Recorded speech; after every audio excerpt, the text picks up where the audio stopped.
it's time to join us live. This is www.techmake.tv. My name is Tonio, and today we're so much excited to have a special guest with us in the house. We are in Zambia, Lusaka specifically, and where we have been witnessing the inauguration of President HH.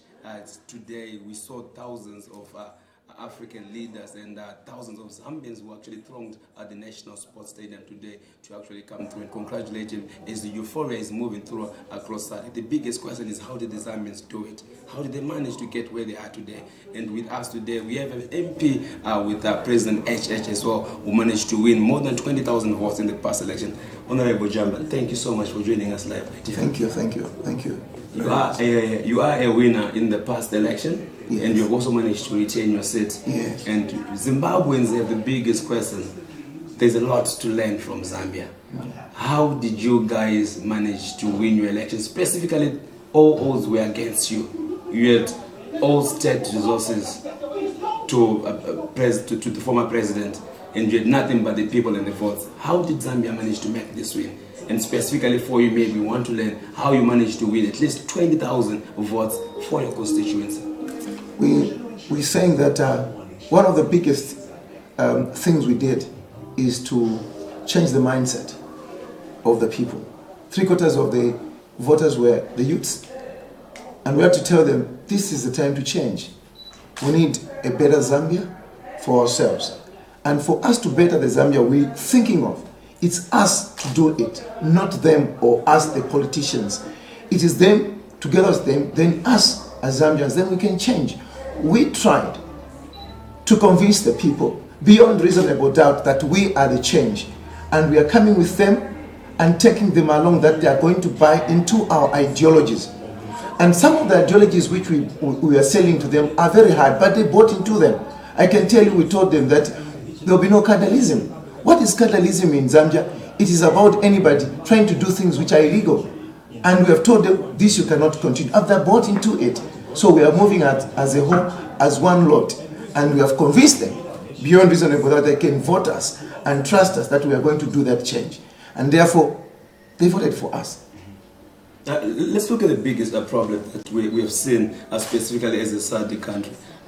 State resources and state institutions, they are never pro-opposition. You managed to turn the winds.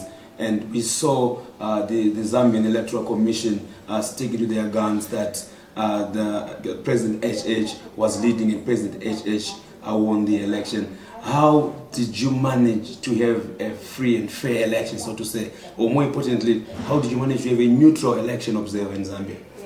The issue of the governance, these are governance issues. We want to look at the Electoral Commission to be an independent institution. Right. When you are in power in Zambia, you may be intimidating them because of the state machinery. Right. But at some point in Zambia, you lose it. Right. You think you have the power when the people are just pretending, sitting with you, that they're going to do that. Like in Zambia, before President Lungu, before the elections, he thought he had the people. True. When the people had gone. Right. And therefore, this is not the first time. When Kaunda was in power, we did the same. Okay. We removed Rupiah Banda. It's the same. So there was no difference with President Lungu. All we had to convince the people, we can make a change. And this change to eradicate corruption, to eradicate nepotism, so that we can create employment to everyone. So that when you are employed or you're bringing a business idea, no one is going to look at you. Where do you come from? Are you Shona? Are you Ndebele? Right. That shouldn't be the case. Okay. Whenever you are presenting your CVs, people should look at your CV, not your language, where you are coming from. Are you from Blawayo? Are you from Harare? No. We convince the people we are one Zambia. Whether you are born in Lusaka, you are born in Mbala, you are born in Mala, we are all Zambians. And if we can work together and bring out this negation which had been propelled by PF, we can build a better Zambia. Therefore, the institutions which you're talking about, the police, the army, the whatever, they were there. I can tell you the votes were coming out from the barracks in Zambia. Right. That the incumbent was losing. Right. That showed you that the armies, they had moved away from the institution, had moved. So they were just waiting for that time. And therefore, Why do you think the army and state institutions are dumped, Longo, from your understanding? Such critical institutions, usually they are always under the control of an incumbent. How do you think he lost power, just out of interest? How did he lose favor with all those state institutions? I think Zambians are very realistic. I've done this several times. Right. Because I've said it more than once that whenever you go in the shops to buy things, it cannot tell you that you are from a barrack, right, or you work as an armed soldier or a police. Correct. You do the shopping from. So the pinch which every Zambian is feeling, you're also feeling it. Right. And therefore, they do not want to pretend that, okay, let's kill our own brothers, right, to prevent only one person. It doesn't exist like that. Why do you want to just protect one person, one individual, and his clones? You know that in Africa we have got this head of state who has got, he's surrounded by some people who from nowhere they have become billionaires. Right. They are putting on crocodile skin shoes, yeah, and then Peregadini suits from Italy and whatever from the West. Yeah. These are the people you find are there, and they are busy pushing the president. Go, don't step down, don't do that. Right. But I think because they are direct beneficiaries. They are direct beneficiaries. But what are the other people doing? Is that employment? Are the people having food in their homes? Are they eating 3 meals? Are people sending people into school? Mm-hmm. So these are issues when we start talking about that. First and foremost, even when in the sub-region I've also seen sometimes as leaders, we haven't convinced the people enough. Okay, they think, all right, this person is saying that let us change the government, but is he the alternative? Right. I'm suffering quite all right, but are you the alternative? So even you as a person who is coming in, maybe as opposition, you must go beyond reasonable doubt to convince someone that if I remove this one, I'm a better alternative. Correct. So that's why sometimes you find the person who wants to take over power is not a better alternative. Mm-hmm. So the people sometimes they just sit, okay, this devil is better than the angel, I don't know. But here in Zambia, we have said it, as it were now, and we shall do it, and the Zambians will continue doing it. As it were, me, I'm already in this government. We are in the ruling party. We shall try to do our best so that we actualize that which we are saying. Right. If we don't, the same voices which were singing praises for us. You remember Jesus entering into Jerusalem, right, people singing Hosanna, the son of David, right, and then the same week, the same voices were saying, crucify him. Crucify him. So it's the same thing. We can be singing praise. People will sing praise. We saw praise today. If it suits them then. And then tomorrow, they'll start cursing us. Mm-hmm. But what you're saying here in Zambia, you cannot continue the trajectory of corruption, mm-hmm, nepotism, mm-hmm, cadreism, and whatever vices. And you think you're going to go over 10 years, right, in Zambia? You can't. You can't. Maybe in some other country, but not in Zambia. Wow, interesting. Zambians, you seem to have done this very well. Too many times you've removed incumbent president, and you've managed to take over with new opposition. I think this is something that many Zambians are now used to, and power has been transitioned peacefully in Zambia. What is so special about Zambians? How do you guys do this easily? You see, the last time we did a power change in Zimbabweans, there were guns and canoes in the street, and the military had to be in full support, and people had to just come and finally just rubber stamp what was going on. How is it so easy for Zambians to just change parties like that? First of all, I think we must thank God. Right. There's no ingenuity into it, but we thank God for what has been happening. And I think we have become used. Our parents, Kenneth Kaunda, even when he had gone away after a long period, built a very strong foundation. You will remember that in the sub-region here, I think Zambia is one of the countries which got independence so much without bloodshed. True. There was struggle, but not as much bloodshed as in some other countries. Right. I think we have built our bridges from there, mm-hmm, going up to this time. You can see when we told the people, this is not right. Mm-hmm. Yes, it's not right. Some people will intimidate the media. They'll try to say, don't do this. And Zambians will just be watching. When time comes, they'll automatically do it. And people will tell all the incumbents, don't even dare try to push. Right. Just give in power. And they give in. Wow. Let me just take you back.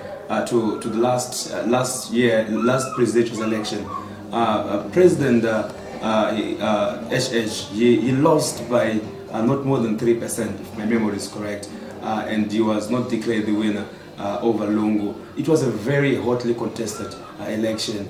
Your sentiments in that election, do you honestly feel that the results that were pronounced by the Electoral Commission reflected the will of the people in Zambia, specifically to the last election, not this one?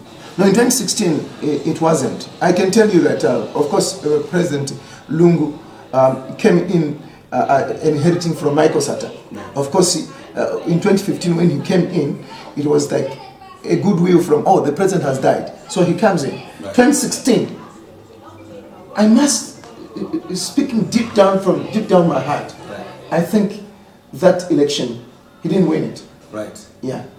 For me, he didn't win it. But I think the Zambians wanted peace. Let's continue. We shall vote again. So they moved on just for the sake of peace. Because people started counting days in terms of what you call the petition. Okay. And the petition, no, you have lost days, you didn't do whatever. And then the judges were pronouncing, oh, that was just showers of time. And the whole thing went underwater. Now it's water under the bridge. We thank God. Maybe it's the right time now that HH has come in. Because had he gone out, maybe people were saying, oh, he would have done better. But we gave him 5 years to prove himself. And then the people have seen that, no, we can't continue. Then he came here, these 5 years, and part of these 5 years were hell to President HH. HL was arrested for many insane crimes that were charged against him. I know one of the crimes that he was charged for failing to stop and make way for his motorcade, and there were many charges that were put against him. There seemed to be so much animosity. How did you feel, you seeing your president and your leader being incarcerated and being put to jail and being arrested over and over, and you are there as party members? How did that make you feel during the time? It felt so bad. That was one of the worst things we can talk about them. I think that's one of the things which have made the PF go down. You know, you don't need to prove to your children that you are the father by giving them whips, whipping them or shouting at them. They know that you are their father, and therefore teach them the correct way and also give them time to exculpate themselves. So even him, he didn't need to prove that he's a president. So that, oh no, me, I'm president, this one's supposed to do like, well, put your friends into custody or whatever. You don't need to do that. You don't need to do that. All you need is to deliver. How do you deliver? Low prices on food, on commodities. You want everyone to go to school. You will need road network in the rural areas. Not this road network where you want to build roads in the urban areas, where a road which is supposed to cost $400,000 is costing $1 million. Overinflated. Overinflated, so that you get underhand methods to cut out of it. That's not what we're talking about. We're talking about new development. We cannot be doing, you can't think of anything like, okay, you want to build an airport, a new airport in Blawai, a new airport in Harare. Meanwhile, you cannot produce not even a needle. When I look at you, my friend, you're a journalist here. I don't know in Zim whether this trouser you're putting on is manufactured in Zim. I can tell you, me, as I'm putting, even my underwear here is made from China. So if it is made in China, why should I, instead of making an industry to produce even a pants or a needle, I go and start building an airport. Even I don't even have an airline. I don't even have any revenue. How do I pay back that money? Let's just speak something quickly of note. President HH has been announced the winner of the election.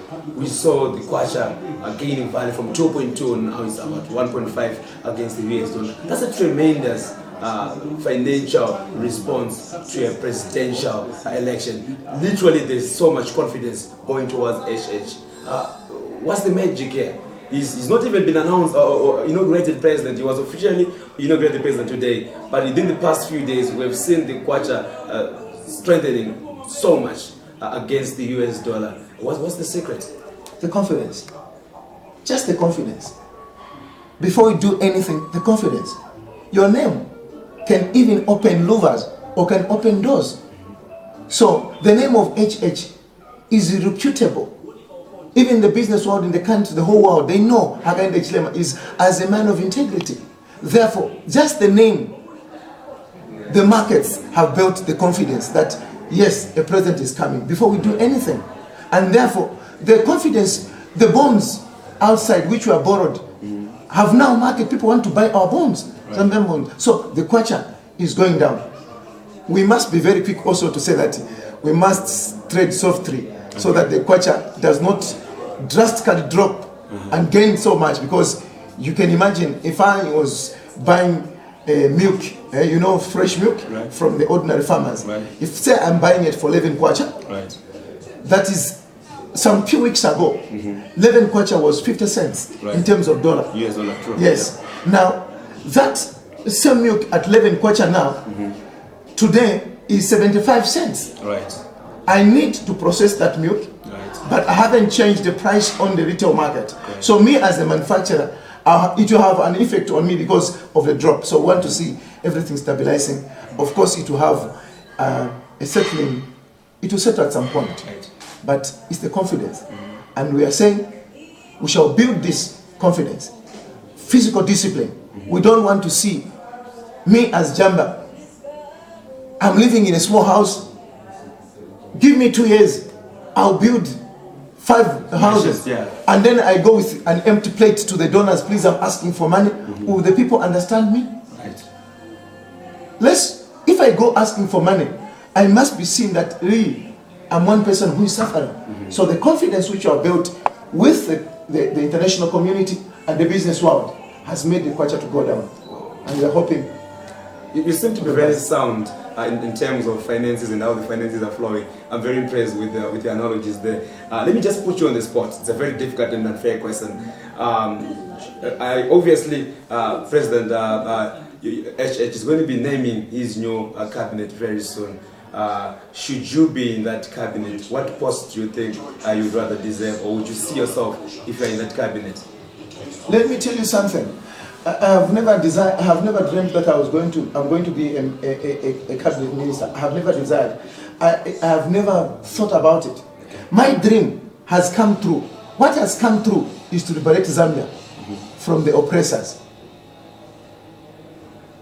If he is going to think of putting me into his cabinet, that is just a bonus. But what I see in him, together, whether I'm in cabinet or outside, because I'm in the house, and I've got access to him, even if I'm not in that executive, I've got access. I'll go and tell him, hey, my bro, this we need to do. I can tell you, I'm just happy that things have moved the correct way. We cannot have a mediocre kind of government. The one which we had was a mediocre one, where we have people who don't seem not to know what it is to generate money. Zim, you were under sanctions just a few years ago. You were a country like a lot of problems. But look, what we are saying is, why should we be compared with a country who is under sanctions? Who is under sanctions? Under sanctions. Yeah. It's like being compared to a war-torn country. Yeah, a war-torn country. You're not in war. We're not in war. Yeah. So why? It's because of only leadership. So we have changed leadership and we are happy. Everyone is happy. And Zim must be happy with us, because I'm telling you the truth. When we start manufacturing here in Zambia, Zimbabwe is going to benefit. Definitely. Congo is going to benefit. Malawi is going to benefit. Tanzania is going to benefit. When everyone benefits, what separates you and me is the Zambezi River. We are brothers. So I think we are better. Definitely. Yeah. I see a lot of energy coming out of you. A very personal question that I'll ask. You seem to be very young and energetic. What age group are you at? You being a politician, of course, many people want to know how old you are. I just want to see and understand the Zambian landscape. It's my looks which are deceiving. I'm very old.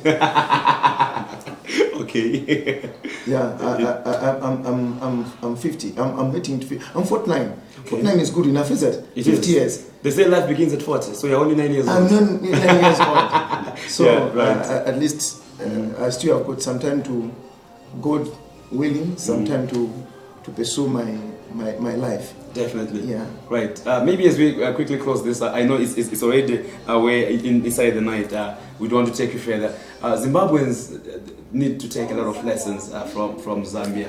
If you were to teach Zimbabweans maybe one or two very important things, what would you want Zimbabweans to learn, specifically from a past election? For Zimbabweans, I think one of the greatest things which I've known in Zimbabwe is you seem not to be united in terms of trying to get one goal.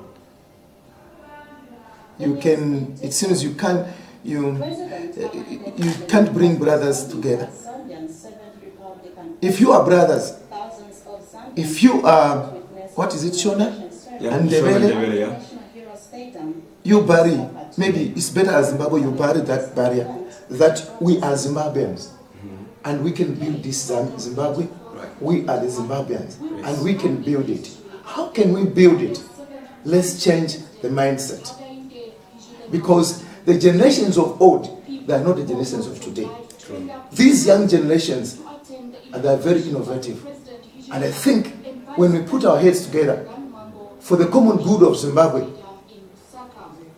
we shall do better. Just bring the unit together.